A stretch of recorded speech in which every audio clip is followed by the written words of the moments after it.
Mantan anggota Komisi 4 DPRD Bali Jero Budi Hartawan mengingatkan Krama Bali belum dicabutnya Besakeh dari KSPN dinilai sebagai ancaman bagi kesucian Tri Uluning Jagat Bali dan Trihita Karana di kawasan Besakeh. KSPN dinilai membuat kawasan suci berpotensi disisipi kepentingan investasi yang diawali adanya retribusi masuk. Hal ini tentunya akan sangat merugikan Krama Hindu setiap berkunjung untuk melakukan persembahyangan. Relawan peduli Besakeh ini juga menambahkan, sudah ada bukti KSPN akan merugikan masyarakat karena akan dipungut retribusi masuk kawasan. Selama ini kawasan suci sudah terjaga dengan baik oleh Krama Bali, kendati tidak ada bantuan dana dari pusat untuk mengurusnya.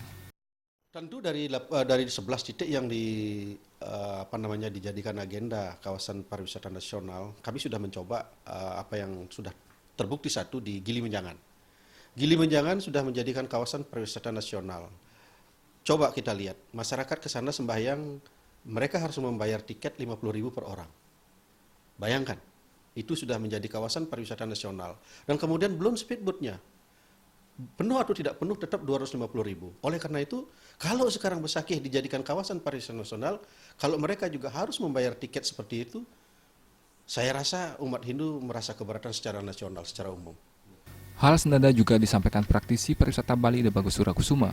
Menurutnya kawasan suci khususnya kawasan Besakeh sedikit pun tidak boleh disentuh atau dikomersialkan dengan cara apapun, terlebih untuk pengembangan potensi pariwisata yang berbau bisnis dan investasi. Sekarang ada istilah KSPN ditegakkan di sana, tentunya itu bukan kawasan suci lagi, tapi kawasan itu sudah berbau komersil. Apalagi terus kalau seandainya terus ada usaha untuk mencari restribusi, umpamanya masuk ke sana itu harus ditarik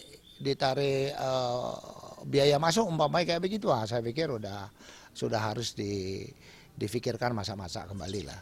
Karena kita tidak bisa menyamakan arti makna suci itu dengan makna komersil. Ini harus kita bedakan. Surakusuma menambahkan pembangunan yang sudah berjalan, Bali semestinya memiliki acuan dan koreksi yang jelas terkait arah pembangunan kepariwisataan. Berbagai permasalahan kepariwisataan di Bali diharapkan menjadi bahan pemikiran dalam menjaga Bali terutama kawasan-kawasan suci. Pemerintah mengingatkan tidak coba-coba bila ada potensi kehancuran di masa mendatang bila salah dalam mengelola Bali. Suteja dan Indra Wijaya, Bali TV.